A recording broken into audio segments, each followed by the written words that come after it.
contoh Jalan Paitan Penibungan ditutup di Beluran Sabah.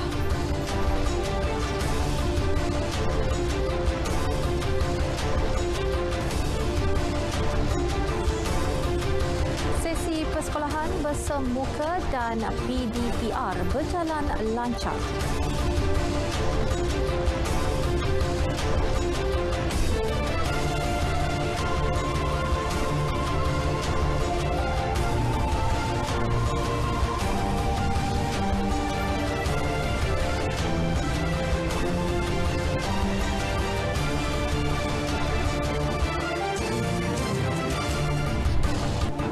Assalamualaikum dan salam hormat Berita Wilayah 20 Januari 2021 bersama saya Miza Usni Muhammad dan rakan jurubahasa isyarat Hafidah Awaluddin. Dan seperti biasa kami akan terus membawa kepada anda kemaskini berita seluruh negara.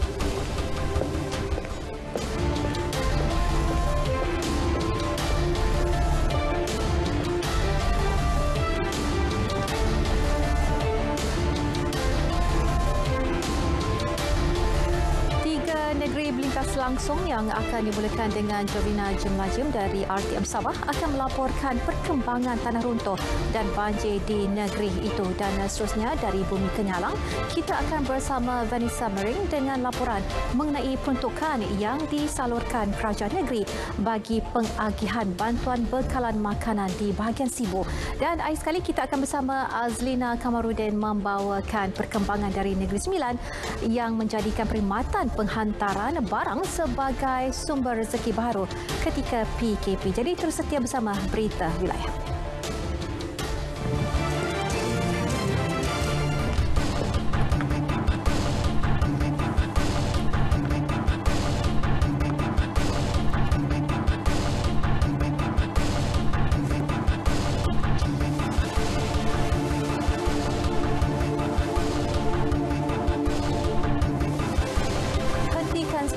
Ketua Pengarah Kesihatan Tan Sri Dr. Nur Hisham Abdullah menafikan dakwaan bahawa petugas barisan hadapan Kementerian Kesihatan Dr. Ali Nur Hassan meninggal dunia akibat kelesuan dalam bertugas ataupun kerana jangkitan COVID-19. Sebaliknya, beliau berkata ia disebabkan Allahyarham Dr. Ali Nur mempunyai penyakit lain dan telah menjalani beberapa sesi rawatan.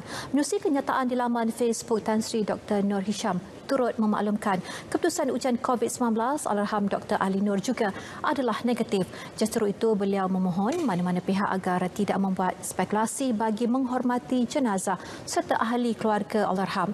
Tan Sri Dr. Nur Hisham mengakui Allahyarham merupakan seorang pegawai perubatan yang disenangi rakan-rakan sekerja, pesakit dan juga masyarakat setempat. Beliau turut mengucapkan takziah kepada keluarga Allahyarham Dr. Ali Nur. Allahyarham Dr. Ali Nur telah pulang ke pangkuan ilahi pada 18 Januari lalu. Dalam perkembangan lain, sepanjang pelaksanaan PKP yang akan bermula di Kedah Jumaat ini, semua aktiviti keagamaan di masjid dan surau dibenarkan. Bagaimanapun, semua masjid dan surau serta anak karya diminta mematuhi arahan pelaksanaan sepanjang tempoh tersebut. Pengarah Jabatan Hal Ehwal Agama Islam Negeri Kedah, Muhammad Yusri Mak Daud berkata, masjid dan surau hanya akan dibuka 1 jam sebelum solat dan 1 jam 30 minit sebelum waktu solat Jumaat dan akan ditutup selepas solat disempurnakan. Bilangan jemaah bagi melaksanakan solat Jumaat berjemaah dibenarkan maksimum 50 orang ahli karya, tidak termasuk pegawai dan jawatankuasa masjid dan surau. Manakala bilangan jemaah bagi solat fardu berjemaah hanya dibenarkan kepada pegawai dan jawatankuasa masjid dan surau sahaja dan tidak melebihi 5 orang. Jelasnya, pihak masjid dan surau boleh membuka dan menyediakan ruang yang terhad di masjid dan surau bagi kemudahan individu atau musafir yang ingin singgah melaksanakan solat. Arahan tersebut berkuat kuasa bermula 22 Januari sehingga tempoh PKP ditamatkan.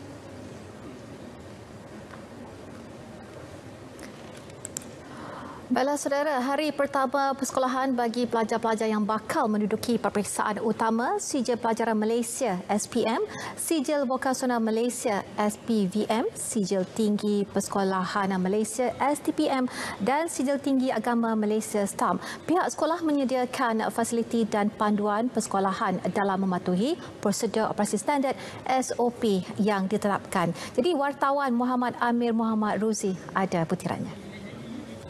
Pelbagai gelagat yang dapat saya lihat setibanya di sekolah berikutan sudah lama menjalani proses pengajaran dan pembelajaran di rumah PDPR. Sudah pasti, perasaan gembira berbau khawatir dirasai pelajar, guru dan ibu bapa berikutan trend pandemik COVID-19 yang semakin meningkat. Namun, kembalinya ke sekolah hari ini, para pelajar seperti cakna dengan SOP yang ditetapkan dengan pemakaian pelitup separuh muka. Malah, sebaik sahaja para pelajar melangkah masuk ke dalam sekolah, mereka turut memeriksa suhu badan dan juga mengimbas kod QR yang telah disediakan. Saya rasa bersyukurlah, alhamdulillah, sebab dah berapa bulan ni kita orang PKP semua, dah memang study punya struggle. Lepas tu dah last minute ni kira alhamdulillah kita orang dapat study semuka balik. Memang sekarang fokus lah untuk SPM, nak all out untuk SPM, try score, insyaAllah boleh. Macam kita rasa was-was, lepas tu takutlah. Dia sikit macam selalu sinus problem macam tu kan, tapi pelajaran dia pun kita kena hantar dia kan, lagi dia orang macam dalam keadaan stres. Selalu tu periksa mereka tertunggak macam tu, risaulah, dia pun tak ada masa untuk relax ke apa kan. Ini hari ni memang saya sudah gelisah lah, risaulah juga macam-macam kan. Tawakallah, serah pada Allah. Dalam pada itu, pihak polis juga turut melaksanakan tugas memantau pergerakan pelajar. Hari pertama sekolah kena semangat. Biarpun pandemik COVID-19 melanda negara, namun kemejadian para pelajar harusnya dititik beratkan demi pembangunan negara yang lebih mampan. Walaupun terdapat pelbagai cabaran sepanjang proses pengajaran dan pembelajaran di rumah, namun kembalinya ke sekolah pecutan terakhir perlu dilakukan di samping pematuhan norma baharu. Untuk adik-adik, ingat teruskan berusaha, jangan menyerah kalah. Pasti ada pelangi indah menanti anda. Laporan Muhammad Amir Muhammad Ruzi untuk Berita RTM. Saya dah lambat.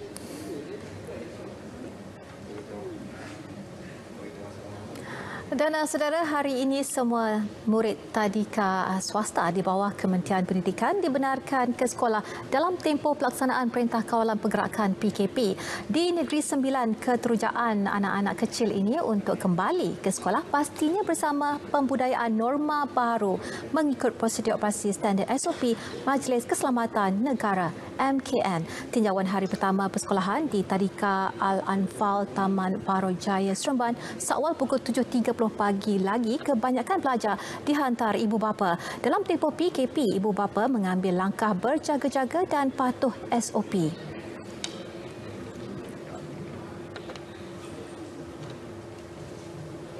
Timbang risau kan nak hantar anak kecil lagi sekolah, sebab kebanyakan sekolah kerajaan tutup kan. So macam kita tawakal lah, redha je lah. Semoga Allah lindungilah anak-anak kecil ni kan, nak belajar kan. Sebab dah lama sangat dah kan kita cuti. Pun budak pun lama-lama tak ingat apa yang guru-guru ajar kan. Mendengar pada anak lah kan, dia akan bagi tahulah, duduk tak boleh bergerak. Dia akan ikut apa yang cikgu dah cakap. SOP tu macam lebih senang lah kita buat dengan budak-budak tadika ni. Rasanya insyaAllah kot. Cuma macam guru-guru lah kena betul, yang orang luar kan kena patuhilah SOP tu. Bagi Guru Besar Tadika Al-Anfal Salawati Harun, pihaknya telah membuat persiapan rapi dengan menjalankan sanitasi di kawasan sekolah sebelum dibuka.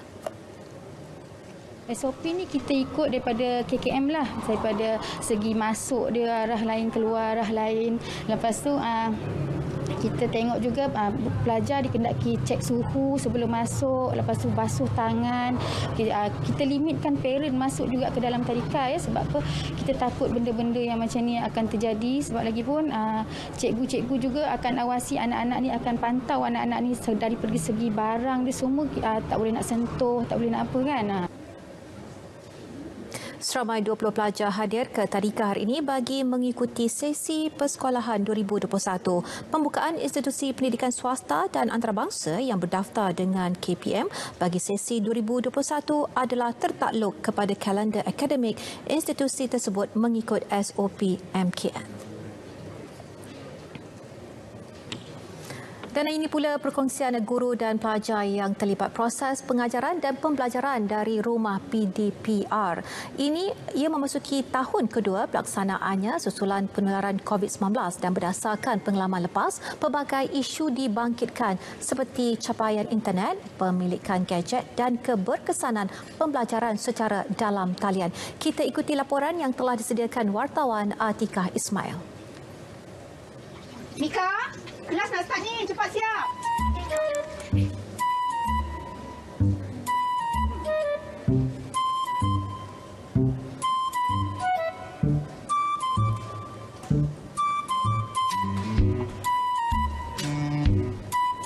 Recognize prisms and non-prism nanti ini bahagian ni kelima.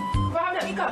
Yelah, udah tidur pula anak murid kursi Mika ni. Kita duk mengajar dia bab 5, muka surat 345, tidur pula. Especially yang tak ada background IT savvy, maksud tak ada pengetahuan sangat. Diorang memang mengalami kepayahan nak masuk kelas online ni. Awal-awal lah memang kita hadapi benda tu. Macam tu. Setengah pelajar masa kelas berdepan face to face pun ada yang kurang beri tumpuan semasa belum mengajar. Ini kan pula sesi pembelajaran atas talian. Bagi pelajar yang tidak dapat mengakses internet ataupun mencapai internet, utamanya di kawasan kampung-kampung, kami boleh digunakan juga dengan cara memberi latihan atau kerja rumah yang kami sediakan mengikut mingguan. Persekitaran yang tidak kondusif, itu pelajar yang berada di rumah terdapat gangguan, contohnya seperti bunyi bising. Itu reaksi ibu bapa dan guru yang mengalami cabaran dan kesukaran mengendalikan kelas secara dalam talian. Namun, bagaimana dapat kita tangani masalah ini? Ibu bapa perlu berikan sokongan dalam memastikan bahawa anak mereka dapat belajar dengan baik, dapat memahami konsep yang diajar oleh cikgu-cikgu dari rumah dalam pembelajaran dan pengajaran dari rumah itu, supaya anak-anak ini tidak ketinggalan dan tidak tercicir dalam apa sahaja perkara yang perlu dipelajari. Dan guru-guru perlu menyediakan bahan bantu mengajar yang menarik, bahan bantu mengajar yang lebih maujud ataupun konkret untuk anak-anak ini lihat untuk menarik minat mereka. Ya, dalam masa yang sama juga yang paling penting di peringkat tadika lagi sebelum masuk tahap 1, mereka perlu ditanam minat mereka, contohnya minat nak pegang buku, minat nak membaca buku. Sementara itu, melihat kes COVID-19 semakin meningkat di negara ini, Presiden Kesatuan Perkhidmatan Perguruan Kebangsaan NUTP, Aminuddin Awang berkata, PDPR adalah jalan penyelesaian terbaik untuk institusi pendidikan ketika ini. Dan di pihak guru, kami sentiasa memastikan yang terbaik disajikan kepada anak-anak pelajar. Dan sekiranya ada sebarang kelemahan, pihak kami amat mengharapkan kerjasama daripada pihak ibu bapa, sama ada dalam aspek memberikan motivasi kepada anak-anak pelajar dan juga sering berhubungan dengan guru anak-anak mereka bagi menyelesaikan sebarang permasalahan yang timbul. Kita tidak ada pilihan lain melainkan mengadakan pengajaran dan pembelajaran di rumah ini, dan ini adalah satu-satunya yang terbaik yang ada pada kita. Kegawatan kesihatan bukan alasan, teknologi hanya satu alat yang perlu ditangani dengan kebijaksanaan. Anak-anak perlu terus diberi pendidikan, ibu bapa dan guru. Kalian berada dalam satu kapal yang sama, dari menunjing jari dan bercakaran, lebih baik bekerjasama. Atikah Ismail, Berita RTM.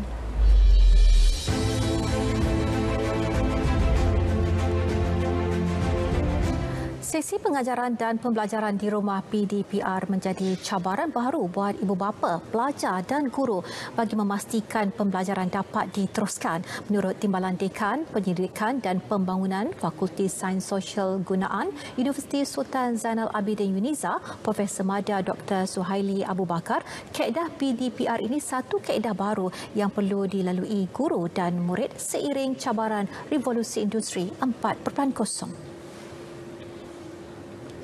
Ia sekaligus melahirkan generasi digital yang menguasai teknologi komunikasi dan maklumat secara menyeluruh.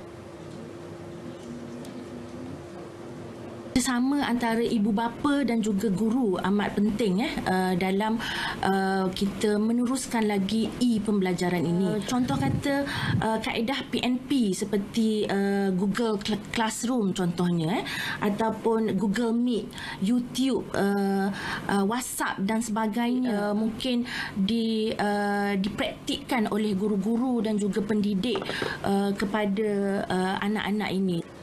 Keadaan ini juga memberi pengalaman baharu buat mereka yang pertama kali memasuki alam persekolahan, terutama murid darjah 1.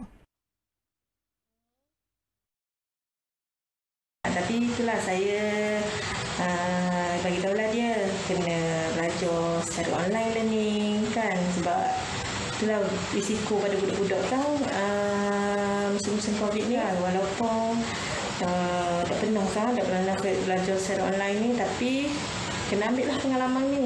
Amat penting sekali supaya cikgu membuat PDP secara atas talian menggunakan apa juga medium supaya anak-anak dapat melihat sendiri, mendengar sendiri, cikgu mengajar dan juga dapat bertanya. Saya rasa amat seronok dan teruja untuk masuk ke sekolah menengah dan tingkatan 1. Tetapi disebabkan oleh fasa PKP, kami terpaksa untuk belajar dalam kelas online dari rumah tanpa berhadapan dengan guru dan kawan-kawan lain. Itu tidak jadi masalah untuk saya kerana tahun lalu sudah pun cikgu mengaplikasikan kelas online. Dia bagi macam cerita. Okey. Untuk kita tengok, lepas kita tengok, kita tulis dalam buku. Saya ni duduk kawasan kampung.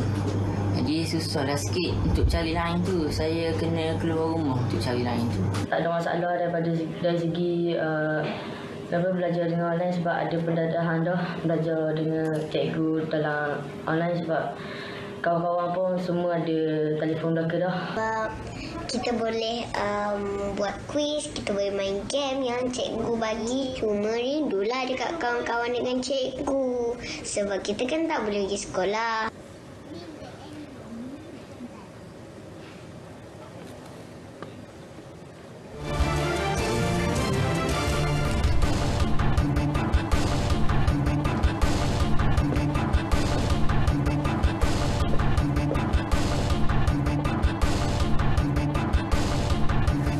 Perkembangan cuaca semasa, kita terus saja bersama Pegawai Jabatan Meteorologi Rashdam Amirul Ashraf. Silakan. Assalamualaikum dan salam hormat kepada semua penonton. Kita mulakan informasi cuaca pada petang ini dengan melihat kepada carta angin semasa. Dapat diperhatikan ketika ini angin masih lagi bertiup dari timur laut menuju ke semenanjung Malaysia dengan kelajuan yang agak kencang sekitar 40 hingga 60 km sejam. Oleh demikian, Met Malaysia masih lagi mengekalkan amaran angin kencang dan laut bergelombang peringkat pertama di kawasan yang berwarna kuning dan peringkat kedua di kawasan yang berwarna jingga. Oleh itu, keadaan ini adalah amat berbahaya untuk aktiviti menangkap ikan, bot-bot kecil dan perkapalan serta aktiviti pantai dan sukan laut. Baiklah, kita balik pula untuk melihat tinjauan cuaca semasa pada petang ini. Dapat diperhatikan ketika ini hujan kini sedang berlaku di 1-2 tempat melibatkan kawasan di Kuala Langat dan juga Hulu Selangor di Selangor, termasuklah di sekitar kawasan Kampar, Kinta dan juga Batang Padang. Keadaan hujan yang sedang berlaku ketika ini dijangka akan beransur pulih menjelang lewat petang nanti. Bagi tinjauan cuaca semasa di Sabah dan Sarawak pula dapat diperhatikan ketika ini, hujan kini sedang berlaku di 1-2 tempat melibatkan hampir kesemua bahagian di sana yang mana kami jangkakan keadaan ini boleh berlanjutan sehingga ke malam nanti. Oleh itu, Met Malaysia masih lagi mengekalkan amaran cuaca peringkat waspada melibatkan bahagian-bahagian yang berwarna kuning yang mana hujan lebat dijangka berlaku di kawasan-kawasan berkenaan sehingga ke lewat malam nanti. Oleh itu, dinasihatkan kepada penduduk di kawasan yang terlibat agar berhati-hati dan mengambil langkah yang berjaga-jaga dalam menghadapi keadaan cuaca yang tidak diingini berlaku. Baiklah, sekian sahaja informasi cuaca pada petang ini. Sebelum berpisah, kita ikuti tinjauan cuaca bagi bandar-bandar utama di Malaysia. Sekian, Assalamualaikum.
Baik, terima kasih Rashdam dari Met Malaysia.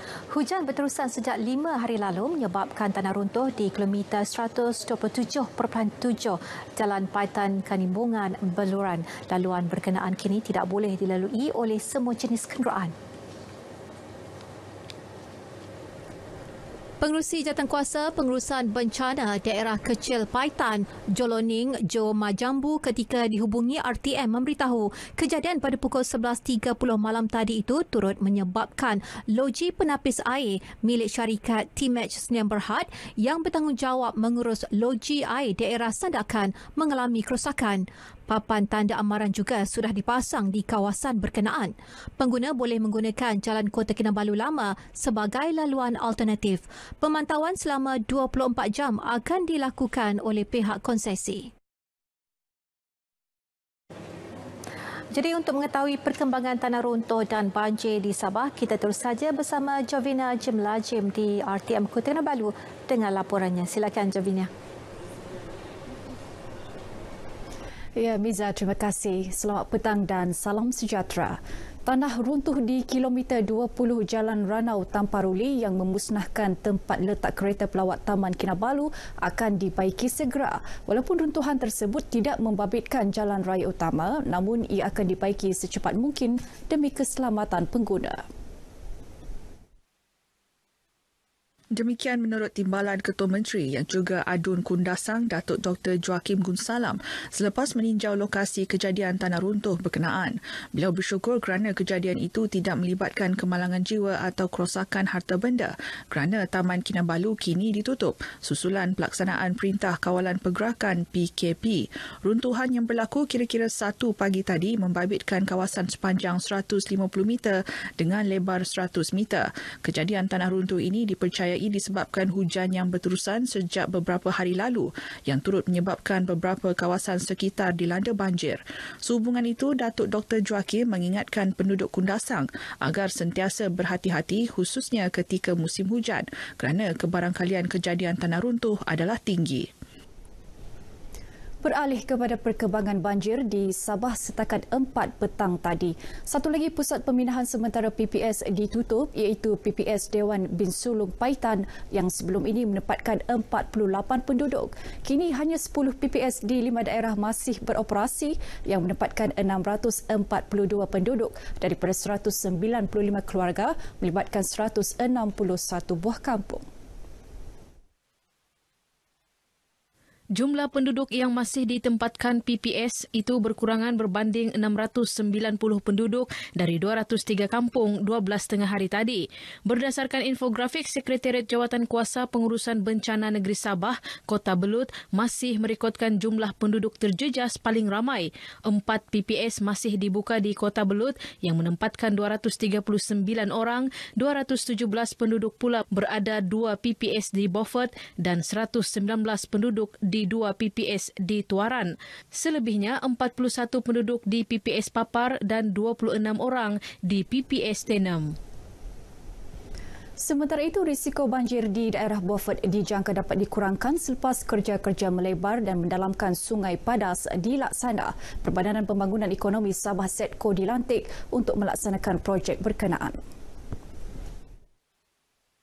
Cadangan melebar dan mendalamkan Sungai Padas itu disuarakan Wakil Rakyat Lumadan Ruslan Muharam susulan kekerapan banjir yang dihadapi penduduk di beberapa buah kampung di Beaufort setiap kali hujan lebat berterusan. Menurut Ketua Menteri Datuk Seri Panglima Haji Ji Nur, cadangan itu dilihat mampu mengurangkan risiko banjir pada masa akan datang. Ini satu cadangan yang memang sudah lama dirancangkan oleh kerajaan.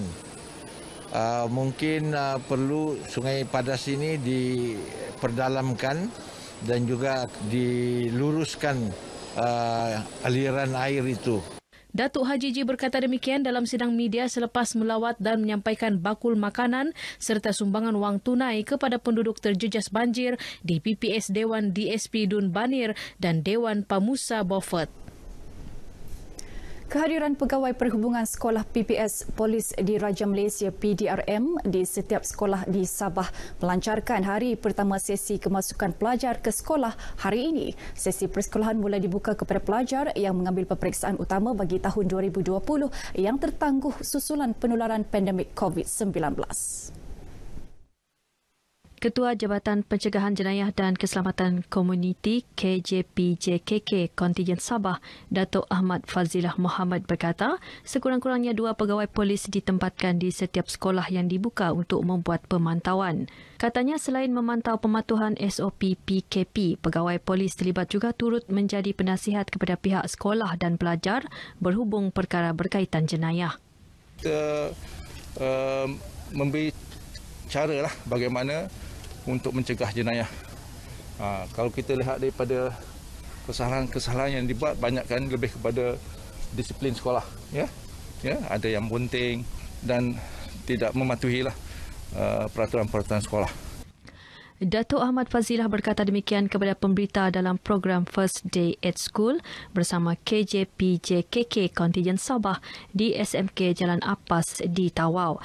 Datuk Ahmad Fazilah turut gembira kerana pihak pentadbir SMK Jalan Apas Tawau amat menekankan SOP yang ditetapkan. Sementara itu, tinjauan RTM di beberapa sekolah di Keningau mendapati para pelajar teruja dapat kembali ke sekolah.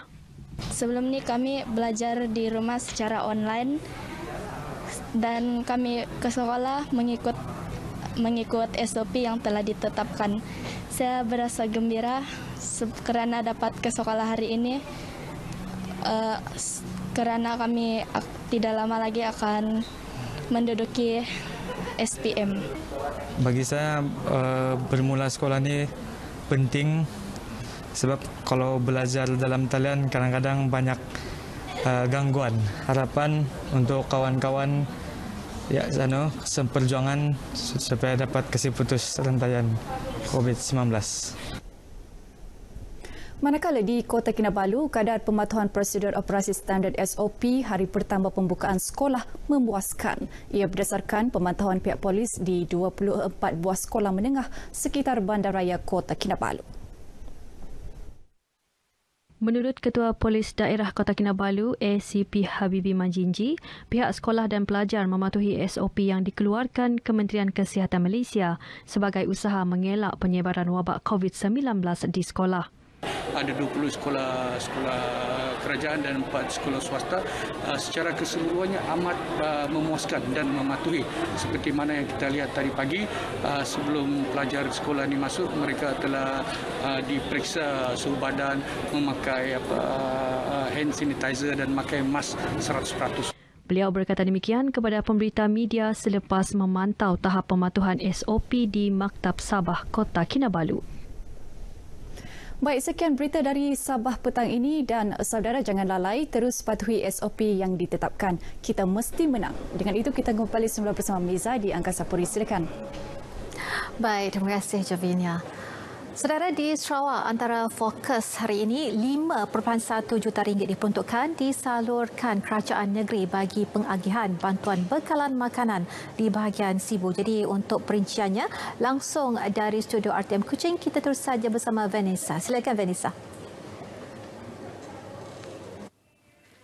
Terima kasih Miza, salam hormat dan salam sejahtera. Sejumlah RM5.1 juta peruntukan disalurkan kerajaan negeri bagi pengagihan bantuan bekalan makanan di bahagian Sibu. Timbalan Ketua Menteri Dato' Amar Awang Tengah Ali Hassan berkata, susulan dengan penguatkuasaan Perintah Kawalan Pergerakan PKP di bahagian Sibu, Jawatankuasa Kecil telah merangka strategi bagi menyelaras pengagihan bekalan makanan kepada penduduk yang terjejas.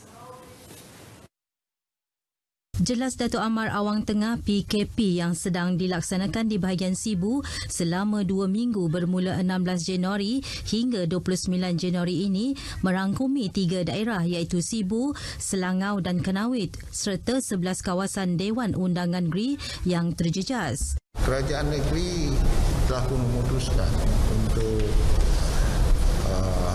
memberi bantuan makanan kepada mereka yang terlibat, yang terjejas disebabkan oleh pelaksanaan MCO di kawasan ini. Beliau berkata demikian dalam sidang media pada Majlis Penyerahan Bantuan Makanan yang dirasmikan oleh Ketua Menteri Datuk Patinggi Abang Johari Tun Openg. Pengagihan makanan dan barangan keperluan asas dilakukan dengan kerjasama agensi berkaitan. Ujian saringan calitan COVID-19 yang diadakan di kawasan penempatan Sungai Pelan Bintulu yang dijalankan semalam akan disambung pada Jumaat dan Sabtu ini. Ahli Parlimen Bintulu Datuk Seri Tiong King Sing memaklumkan ujian yang dijalankan di Balai Raya Kemas Sungai Pelan telah mendapat sambutan menggalakkan daripada penduduk setempat. Macam mana? Kita akan sambung lagi Friday and Saturday. Saya minta ramai orang keluarlah. Kasih for the prevention, kita punya help sendiri ada terlibat atau tidak dalam ini pandemik COVID ini. Beliau turut memaklumkan perlu penambahan segera makmal ujian COVID-19 di Bintulu bagi menampung keperluan semasa. Datuk Seri Tiong mencadangkan sebuah makmal dibangunkan di Klinik Kesihatan Bahagian Bintulu pertambahan kepada makmal sedia ada yang terdapat di Hospital Bintulu. Beliau berkata demikian semasa sidang media di Bintulu. Sesi persekolahan bagi tahun 2021 membabitkan pelajar akan menduduki peperiksaan awam bermula hari ini selepas ditutup sejak 9 November tahun lalu dan diikuti dengan cuti sekolah akhir tahun. Tinjauan RTM ke beberapa buah sekolah di sekitar Kuching pagi tadi mendapati pembukaan sekolah berjalan lancar dan pengoperasian adalah mengikut prosedur operasi standard SOP yang ketat. Pemeriksaan suhu badan pelajar dan kaki tangan diambil di pintu pagar sekolah selain terdapat sekolah yang menyediakan kios mencuci tangan yang menempatkan sinki, paip air dan sabun di laluan masuk sekolah.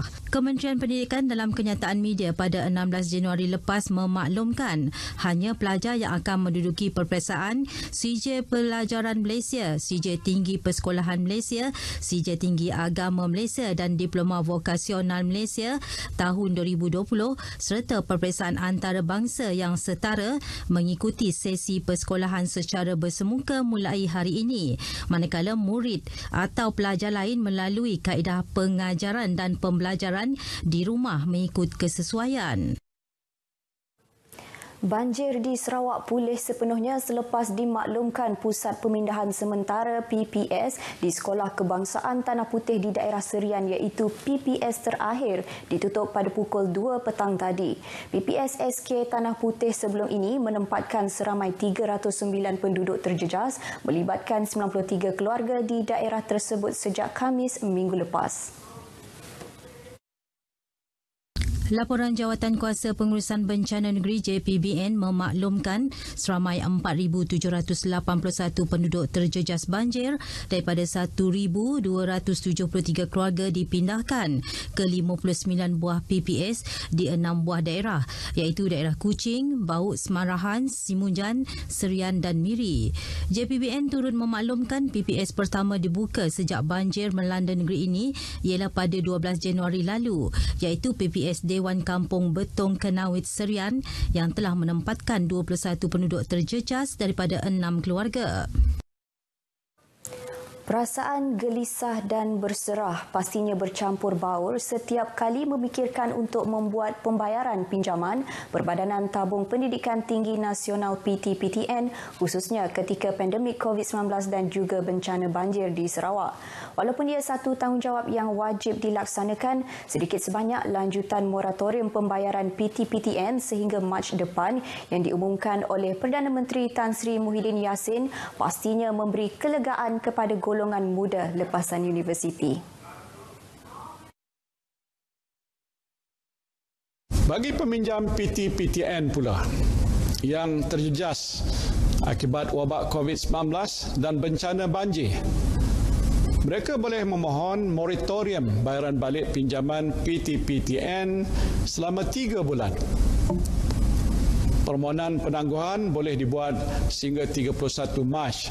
Rata-rata golongan muda yang ditemui menyifatkan ia satu langkah terbaik meringankan beban mereka dalam berdepan situasi ekonomi yang mencabar kini. Saya berterima kasih kepada kerajaan terutama PM kita lah untuk memberi sedikit ruang untuk extend perkara ini ke seterusnya lah, untuk memberi sedikit masa kepada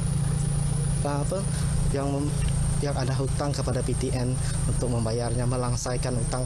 Bagi kami orang pekerja yang sip bekerja dapat membantu family yang sip bekerja, at leastnya sip besar, at least adalah yang membantu ya. Ya baguslah untuk pembayar macam kami sebab time macam tu PKP yang kami orang memerlukan duit, sangat memerlukan duit. Usaha kerajaan tersebut adalah baiklah bagi golongan yang lepasan universiti sebab tidak semua yang keluar universiti dapat kerja lah, ada yang tidak mendapat kerja langsung. Jadi usaha kerajaan ini dapat membantu meringankan beban mereka lah dan mereka tidak perlu fikir banyak untuk membayar PTPTN tersebut. Sebelum ini, kerajaan telah menangguhkan bayaran balik pinjaman PTPTN mulai 19 Mac hingga 31 Disember 2020 kepada semua peminjam PTPTN berikutan pandemik COVID-19 yang melanda negara. Sekian dahulu perkembangan berita wilayah dari Sarawak. Kita kembali ke Angkasa Puri bersama Miza. Silakan. Baik, terima kasih Vanessa. Pengiktirafan pantun di peringkat antarabangsa dan aplikasi Fik Banjir antara yang menarik dalam lintas langsung dari Negeri Sembilan petang ini. Jadi kita terus saja bersama Azlina Kamrudin. Silakan Azlina. Pengiktirafan pantun sebagai warisan kebudayaan tidak ketara negara oleh UNESCO merupakan satu penghargaan yang besar kepada bahasa Nusantara, bahasa Melayu. Tokoh budaya Tan Sri Rais Yatim yang gembira dengan perkembangan terbaru itu berkata, usaha bagi mendapatkan pengiktirafan itu telah bermula sejak 2005. Beliau mahu agensi dan pihak yang berkenaan terus memperkasa seni pantun. Ini boleh dilakukan dengan mengadakan peraduan berbalas pantun serta memberi didikan kepada generasi muda mengenai keindahan bahasa yang diterjemahkan menerusi pantun. Pantun adalah garapan pemikiran halus yang memerlukan kecerdasan otak yang sangat tinggi. Ini jenis pantun spontan. Dan pada masa dulu, siapa yang boleh berpantun secara spontan, jelas, ianya dianggap sebagai seorang pendeta. Seorang yang mempunyai lunas perjuangan yang jelas berhubung dengan kebolehan lisan masing-masing. Beliau ditemui di Jelebu Negeri Sembilan. Buat pertama kalinya, Malaysia berjaya mengangkat warisan negara untuk diiktiraf di peringkat antarabangsa. Selain Malaysia, pantun turut dicalonkan oleh Indonesia. Upacara wakang dan pantun disenaraikan sebagai kategori warisan budaya tidak ketara kemanusiaan secara pencalonan multinasional. Perkhidmatan penghantaran barang semakin menjadi pilihan orang ramai ketika dalam tempoh Perintah Kawalan Pergerakan PKP. Di Negeri Sembilan, perkhidmatan ini secara tidak langsung membuka sumber rezeki baharu buat penghantar makanan yang kebanyakannya terdiri daripada golongan muda. Tinjauan kru ATM di sekitar Senawang mendapati rata-rata khidmat penghantaran bermula sejak awal pagi lagi menerusi aplikasi pesanan makanan. Jumlah pesanan semakin meningkat terutama pada hujung minggu. Order ada hari dia laju, ada hari dia slow. Selalu kalau cuti macam satu Ahad memang nak cakap laju memang tak orang boleh keluar kan. Tapi PKPB ni orang tak boleh keluar, so order boleh lah. Nak kata laju tidak, okey lah orang cakap. Tak macam dulu time first PKP dulu. Yang tu memang orang cakap orang bergantung memang kat delivery ni kan. So banyak lah order. Alhamdulillah setakat ni so far okey lah. Order pun masih dalam orang kata apa? Orang kata padu lah. Setakat ni masih padu dekat kawasan sini, kawasan lain not sure lah. Alhamdulillah syukur. Order pun banyak. So tak adalah macam satu hari tu tak ada order, just dapatlah target setiap hari tu. Dalam pada itu, pengusaha kedai makanan yang ditemui juga turut bersyukur apabila diberi kebenaran untuk beroperasi biarpun dalam tempoh PKP, iaitu secara bawa pulang atau pesanan. Biarpun diberi kebenaran beroperasi, pelaksanaan SOP di premis perniagaan menjadi keutamaan. Yang pastinya awal-awal dulu dia orang nampak kekok kan. Tapi bila kita dah tempuh 3-4 bulan selepas, saya rasa benda-benda tu dah jadi disiplin hidup lah. Lebih ke arah orang cakap tu apa, tak perlu peringatan lah kan. Yang mana perlu beratur, perlu sanitizer, kebersihan kan. Yang itu kami bagi pihak pengusaha kedai tu jarang bagi arahan lah. Maknanya lebih kepada kesedaran sendiri lah. Dalam Islam, ibadah wajib tetap dan harus dilaksanakan dalam apa jua keadaan termasuk ketika berdepan bencana banjir.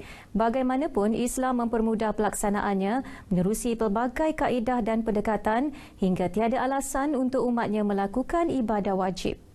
Mengambil tanggungjawab sebagai saudara si-Islam, mendorong pasukan penyelidik Universiti Sains Islam Malaysia USIM membangunkan aplikasi Fih Banjir atau FIBA. Aplikasi FIBA dibangunkan bagi memberi kemudahan kepada umat Islam menunaikan ibadah ketika berdepan musibah banjir. Menurut Ketua Penyelidiknya, Profesor Dr. Iwan Muhammad Subri, beberapa aspek utama ditekankan dalam pembangunan aplikasi itu meliputi 5 kaedah bersuci, solat, aurat dan pergaulan, pengurusan jenazah serta pemilikan hak ketika berdepan situasi banjir.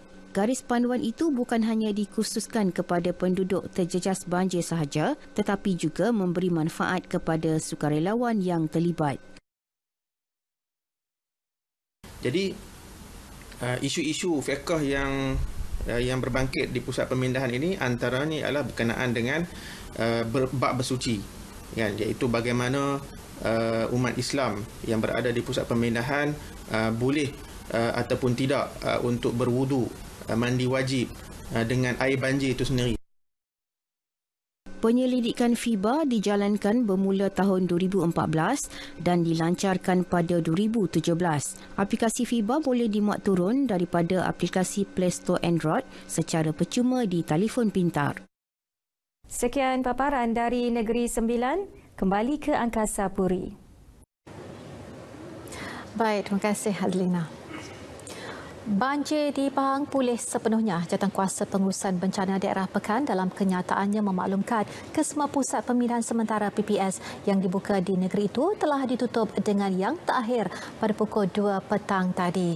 Sebelum ini, PPS Dewan PKB Padang Rumbia menempatkan 38 orang penduduk melibatkan 15 keluarga terjejas banjir, sementara seramai 47 orang daripada 24 keluarga di SK Temai turut dibenarkan kembali ke kediaman masing-masing, manakala 337 penduduk daripada 79 keluarga yang ditempatkan di 2 buah PPS yang dibuka dalam daerah Kuantan turut telah dibenarkan pulang pada jam 12.30 hari tadi. 2 kenderaan milik anggota Ibu Pejabat Polis Daerah IPD Kemaman rosak selepas ditenggelami lumpur ekoran sebatang paip air besar pecah di hadapan IPD berkenaan malam tadi. Ketua Polis Daerah Kemaman Superintendent Hanjan Ramlan berkata kejadian berlaku kira 11 malam tadi turut menyebabkan IPD berkenaan dibanjiri air dan lumpur sehingga ke paras buku lali. Menurut Superintendent Hanyan, kejadian juga menyebabkan satu lubang besar seluas hampir 3 meter yang agak dalam terbentuk serta dipenuhi air bercampur lumpur. Jelasnya sehingga kini proses penilaian kerosakan peralatan dan kerugian yang dialami sedang dilakukan, manakala kerja-kerja pembersihan lumpur di seluruh kawasan IPD dengan kerjasama agensi berkaitan turut dilakukan. Laluan jalan di hadapan IPD yang menghala ke Air Putih turut ditutup sementara berikutan kerja-kerja pembaikan oleh syarikat Air Terengganu 1. Prihatin dengan nasib mereka yang terjejas akibat banjir, Tabung Musaadah COVID-19, Jabatan Kemajuan Islam Malaysia JAKIM dan Yayasan Wakaf Malaysia tidak ketinggalan menyalurkan bantuan kepada mereka yang terkesan. Menurut Menteri di Jabatan Perdana Menteri Hal Ehwal Agama, Datuk Dr. Zulkifli Muhammad Al-Bakri, untuk misi kali ini sebanyak RM60,000 disalurkan melalui Tabung Musaadah COVID-19 bagi membantu 200 keluarga di Johor. JAKIM telah memainkan peranan utama dengan menyediakan hampir RM60,000 nilainya untuk memberi bantuan peralatan-peralatan rumah seperti berkenaan dengan di dapur, bantal, toto, keperluan wanita, lamping kanak-kanak, bahan pencuci, sabun termasuk makanan kering. Di mana pada hari ini target kita ialah 200 keluarga isi rumah dengan RM300 nilai sesebuah satu-satu keluarga. Menurutnya, agensi-agensi di bawahnya akan terus bergerak mengagihkan bantuan ke seluruh negara, terutamanya negeri-negeri yang terkesan ketika fasa pasca banjir ini. Jelasnya selepas merasmikan pelepasan konvoi pasukan Musaadah Bantuan Bencana Alam Pasca Banjir di Putrajaya. Beliau juga menyeru kepada syarikat-syarikat korporat dan orang ramai untuk terus menyumbang kepada Tabung Musaadah COVID-19 JAKIM YWM. Selain anggota keselamatan, polis, tentera dan juga pasukan perubatan, sumbangan Angkatan Pertahanan Awam APM juga tidak harus dipandang remeh dalam membantu mengekang wabak COVID-19 di seluruh negara. Di Labuan, di sebalik seragam birunya, anggota APM turut sama berjuang bersama-sama petugas Barisan Harapan yang lain untuk memutuskan risiko jangkitan COVID-19. Laporannya kita bersama wartawan Rosila Jos. Sepanjang penularan COVID-19 sejak Mac lalu, mereka diberi mandat untuk mengaktifkan pusat kuarantin COVID-19 selain turut terlibat dalam kawalan keselamatan, pengagihan bantuan serta penyelarasan data. Timbalan Pegawai Pertahanan Awam Daerah APM Labuan, Kapten Japli Siping, APM turut tidak terkecuali berdepan dengan cabaran sepanjang penugasan mereka khususnya keanggotaan. Walaupun di Labuan terdapat hampir 2,000 anggota berdaftar sebagai sukarelawan APM, namun hanya 150 orang anggota sahaja yang mampu digerakkan bertugas dalam satu masa. Kita kadang-kadang tidak lari daripada permasalahan, mungkin dari segi keanggotaan. Because kita ni adalah sebagai pasukan sukarela. Bila katakan sukarelawan ini, dalam bila-bila masa kita akan panggil. Mereka ni ada yang bekerja dan ada yang tak bekerja. Jadi apabila kita mengarahkan untuk turun bertugas tu, kalau yang tak bekerja tu agak mudah. Tetapi kalau yang bekerja, kita akan mengeluarkan satu notis ataupun surat berikat bertugas. Justru lebih ramai sukarelawan diminta menceburi bidang kesukarelawanan bersama APM bagi membantu kerajaan menghadapi segala jenis bencana. Sepanjang penularan pandemik COVID-19, penugasan Angkatan Pertahanan Awam APM mungkin kurang disebut-sebut oleh masyarakat. Namun, mereka sebenarnya tunjang utama Sekretariat Pengurusan Bencana COVID-19. Mereka juga berjuang bersama petugas barisan hadapan yang lain dalam memutuskan rantaian COVID-19. Justru itu, jangan kita sia-siakan usaha dan penat lelah mereka. Just stay at home dan kita jaga kita. Rosila Jos, RTM.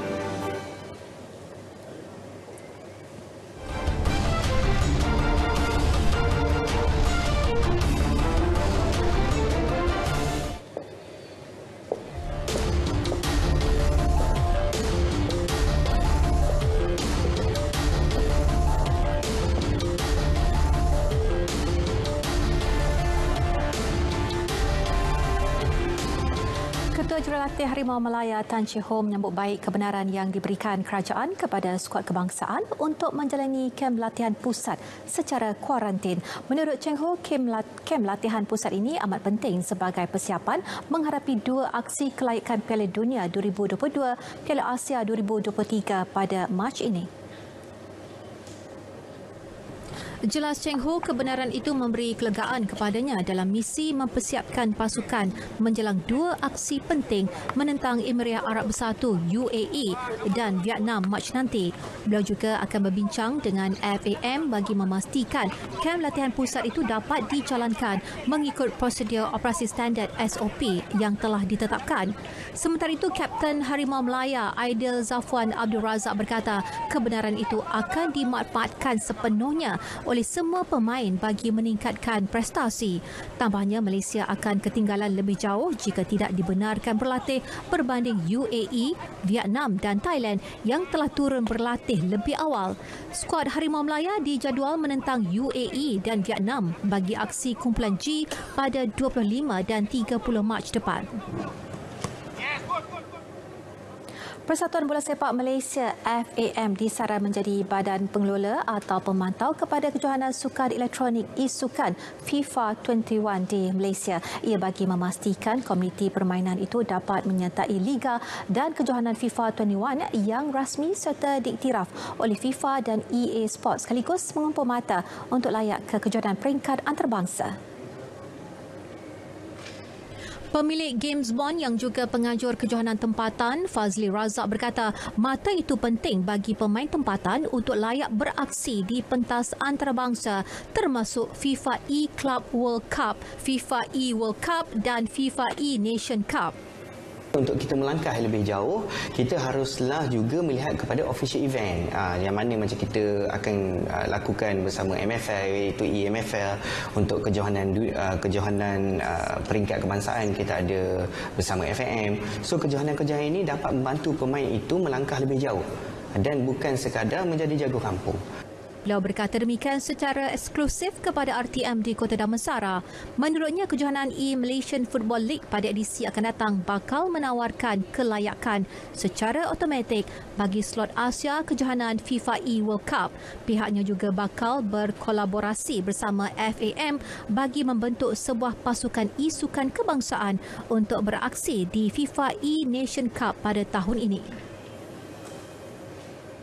Bergu campuran negara Tan Kian Meng, Lai Pijing gagal melepasi peringkat pertama badminton Toyota terbuka Thailand apabila tewas kepada pasangan ranking ke-9 dunia dari England Marcus Ellis dan Lauren Smith dengan 3 set pagi tadi. Bagaimanapun, serangan lelaki negara Liu Darren berjaya mara ke peringkat kedua selepas menang percuma ke atas lawannya Bisai Pranet yang menarik diri daripada kejohanan selepas disahkan positif COVID-19. Dalam aksi bergu campuran, Kian Meng, Beijing memulakan permainan dengan baik selepas menang 21-14 di set pertama. Bagaimanapun, pasangan nombor 14 dunia itu gagal mengekang kebangkitan lawan di set kedua dan tewas 15-21. Set ketiga menyaksikan kedua-dua pasangan saling memberi tentangan sengit, namun tuah nyata tidak berpihak kepada Kian Meng, Beijing yang akhirnya tunduk 19-21. Ini merupakan pertemuan pertama bagi kedua-dua pasangan berkenaan dalam saingan jelajah dunia BWF. Sementara itu, pemain persorangan lelaki Liu Darren pula mara ke peringkat kedua selepas lawannya Sai Praneeth tidak dibenarkan turun ke gelanggang kerana disahkan positif COVID-19. Susulan itu, pihak penganjur memberi kemenangan percuma kepada Darren. Semalam, pemain persorangan nombor 1 negara Li Zijia gagal mara ke peringkat seterusnya apabila tewas di pusingan pertama kepada pemain India Samir Verma dengan 3 set. Prinsipal pasukan Yamaha Sepang Racing Team SRT Datuk Razlan Razali optimis pelumbanya Franco Morbidelli mampu mengungguli kejohanan motosikal dunia MotoGP musim ini. Menurut Razlan, ini kerana pelumba kelahiran Itali itu pernah mempamerkan kebangkitan mendadak dengan menduduki tempat kedua keseluruhan musim lalu meskipun bergelut dengan prestasi pada awal saingan. Pada musim lalu, Morbidelli yang berdepan masalah teknikal jenderanya berjaya menamatkan cabaran dengan kutipan 158 mata daripada 14 perlumbaan sekaligus muncul naib juara di belakang pelumba Suzuki John Mir. Justeru, Razlan percaya pelumba berusia 26 tahun itu berpotensi menjuarai gelaran MotoGP 2021 jika masalah teknikal tersebut dapat diatasi pada awal kempen musim ini. Beliau turut percaya Morbidelli bakal menarik minat pasukan pengeluar utama seperti Ducati dan Honda pada musim 2022 sekiranya muncul juara dunia MotoGP. Namun Razlan menegaskan mana-mana pasukan yang berminat mendapatkan khidmat pelumba ini perlu membayar pampasan kepada Yamaha SRT kerana dia telah menandatangani kontrak lanjutan sehingga 2022. Morbidelli meraih kemenangan pada 3 perlumbaan iaitu GP San Marino, GP Trail, GP Valencia selain turut meraih kedudukan podium pada GP Republic Czech dan GP Portugal. Dia bakal berganding dengan rakan senegara yang juga juara dunia MotoGP 7 kali, Valentino Rossi, bagi saingan musim ini.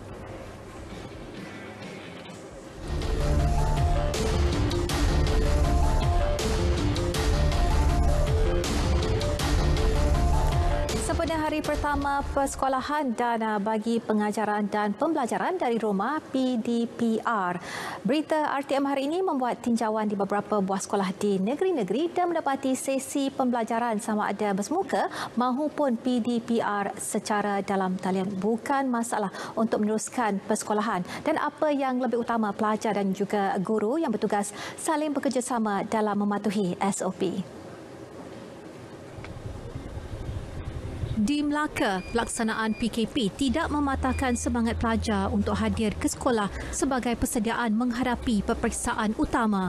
Berdasarkan rekod Jabatan Pendidikan Negeri JPN Melaka, seramai 11,436 calon peperiksaan Sijil Pelajaran Malaysia SPM memulakan sesi persekolahan hari ini.